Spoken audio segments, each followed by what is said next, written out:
예, 북한 소식 고영환 국가안보전략연구원 부원장과 알아보겠습니다. 어서 오십시오, 부원장님. 안녕하세요. 오늘이 고영희의 생일, 그러니까 김정은이 엄마죠. 친엄마. 예. 생일이라고 그러는데 예. 뭐 조용해요. 예. 김정숙 생일 땐 난리가 나잖아요. 난리가 났고 할머니죠, 그러니까. 할머니. 김정은의. 그리고 그 후에 강만석, 김일성의 어머니에 네. 대해서도 굉장히 하는데 김정은의 이따금 그 강년 제강의 간부들을 위한 강년 제강을 보면 김정은이가 어머니에 대해서 얼만큼 간절하고 애절한 마음을 가지고 있는지 그런 게 나와요. 그러면 어머니 지금도 생각하면 이제 눈물이 난다, 뭐 가슴이 먹먹해진다 그러는데 그 어머니를 우상하고 싶은 마음이 얼마나 크겠습니까? 자기 친모인데. 근데 못하는 이유가 있어요. 못하는 이유는 셋째 부인이라서? 그렇죠. 김정일의 셋째 부인이고 예. 김정은의 친모이기도 하는데 유선암으로 빠져서 예. 2004년도에 사망을 합니다.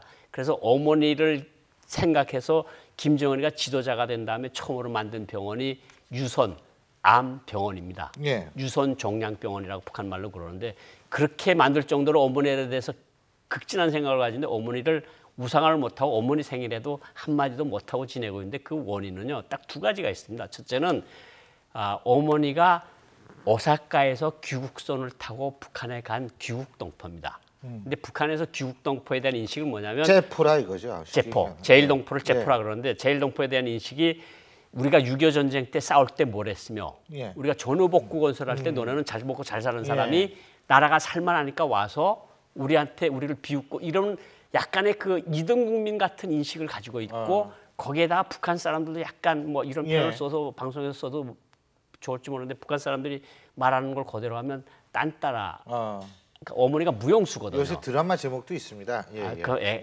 그러니까 선전선동부가 얼마나 골치가 아프겠으며 지금 김정은 빨리 어머니를 어떻게 포장을 해서 내보내야 자기가 저 사람 도대체 아버지는 알겠는데 어머니는 누구야 하는 게 북한 사람들이 누구든지 가지고 있는 질문일 거 아닙니까? 그럼 번뜩하게 내서야 되는데 어머니가 제일 교포지 무용수지 그러니까 지금 골치 아픈 거죠. 근데 그 병원도 세워졌다고 말씀하셨는데 그 병원 얘기 잠깐만 좀 여쭤볼게요. 고영환 부원장님께서는 또 외교관 생활을 오래 하시고 유럽도 계시고 아프리카도 계셨는데 이게요 지금 탄자니아의 한 시민이 북한 의료진을 상대로 소송을 준비하고 있다. 엉터리 병원이라는 얘기거든요. 그쵸. 어떻게 된 얘기입니까? 제가 탄자니아라는 나라는 한 6번 정도 아프리카국에 제가 있었으니까 가서 봤을 때 이제 90년도에 아프리카 탄자니아에 마지막으로 갔었는데 출장을 갔었는데 거기에 그때 이제 3명의 의사가 북한 의사가 있었어요. 그때는. 근데 북한이 한때 병원에서 해외 아프리카에 나가 있는 병원에서 1년에 최고로 많이 벌어들였던 외화가 1년에 한 5천만 불 정도의 외화를 벌어가지고 김정일한테 바쳤던 나라거든요. 근데 지금은 쪼그라들어서 많이 없어졌는데 뭐 리비아 같은 나라에는 수십 군데가 병원에 나가 있고요. 시리아도 그렇고 뭐 앙골라도 그렇고 지금 탄자니아 문제가 생겼는데 북한은 어떤 의료진을 내보내는가 하면 이렇게 아프리카 나라들의 수도나 주요 도시들은 소유럽 나라들이 병원을 무료로 지어주고 무료로 치료해 주는데 이런 약간 구석진 곳, 시골, 산골 같은 데는 의사가 없거든요. 그런 틈새 시장을 늘려서 북한이 진료소를 가서 만들어가지고 병원 없는데 기본적으로 스테로이드제를 처방을 합니다. 아이고. 그러니까 증상이 완화되는 치료를 해주고 그게 이제 강한 함량을 놔주면 통증이 없어지는 거 아닙니까? 그러면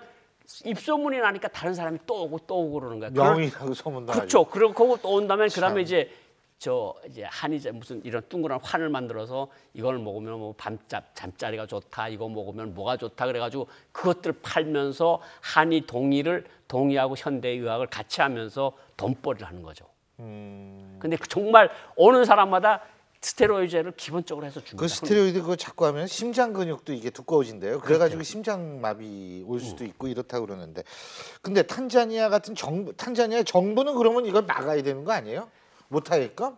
지금 뭐 막는다고 지금 그 조치를 취했다 그러는데 지금 아프리카 나라들이 문제점이 뭐냐면 자기네 보건 힘으로 시골까지 못 해주니까 이제 우리가 해줄게 하고 들어와서 하는데 처음에는 지원 형식으로 하다가 자리가 잡히면 돈을 받기 시작하라는 거거든요. 그러다 이제 엉터리 약 팔고 엉터리 한약, 엉터리 어떤 정력 보강제 같은 걸 팔면서 돈벌이를 해서 국가에 바치고 자기도 챙겨가지고 나오는. 그래서 2년씩 의사들이 나가 있는 거거든요. 뭐 정말 어떤 많을 때는 수백 명의 의사들이 아프리카에 나가 있는 거죠 지금. 아유. 근데요, 어쨌든 또 한 가지는 북한이 최근 말이에요. 지방 간부들 모아놓고 뭐 교육을 시켰다 그러는데 탈북 방지 교육 시켰다 그러는데 아주 그 내용이 재밌어요. 그거 보셨어요 한번? 저도 봤습니다. 예. 저도 한번 봤는데 예. 우리는 그런 자료들을 여러 번 선전선동부에서 중앙당 선전선동부에서 만든 자료를 봤는데 뭐냐면 탈북자들이 가서 3D 업종에서 일한다.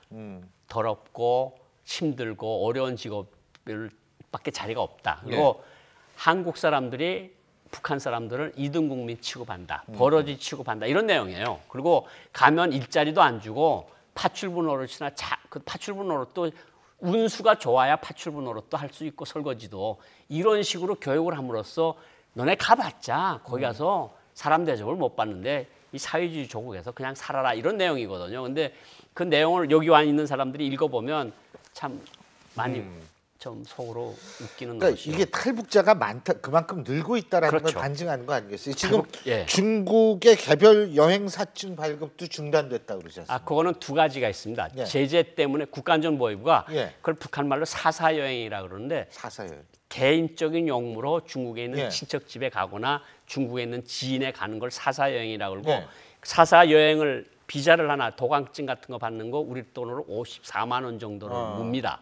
그걸 보위부 원들한테 뇌물로 주면 3개월, 6개월 도장 찍어서 내보내는 거거든요. 근데 핵실험한 다음에 그다음에 중국에서 또 특히 집단 탈북 사건이 벌어지고 하니까 싹 다 지금 불러들이고 있는 거고 예. 새로운 사사여행증을 더는 주지 않고 그러니까 화교들만 왔다 갔다 하면서 짐을 날라서 화교들만 살통이 난 거죠. 그러니까 북한에서 개인적으로 보따리 장사하는 것들이 지금 점차 길이 막히고 있는 거죠.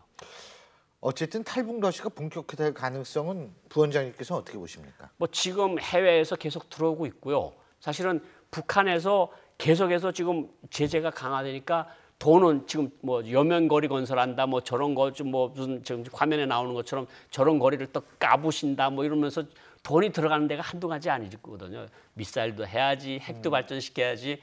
그러니까 상납금은 자꾸 올리는 거죠. 예. 너 30만 달러 예. 바쳤으면 올해는 50만 달러 물어야 된다. 예. 벌지 못하면 들어오라. 그러니까 그 사람들이 압력에 견디다가 물 재간은 없고 그러니까 온다 아이들 이거죠. 데리고 오는 거죠. 알겠습니다. 저희가 이 탈북 러시 한번 지켜보죠. 오늘 말씀 여기까지 듣겠습니다. 고맙습니다. 감사합니다.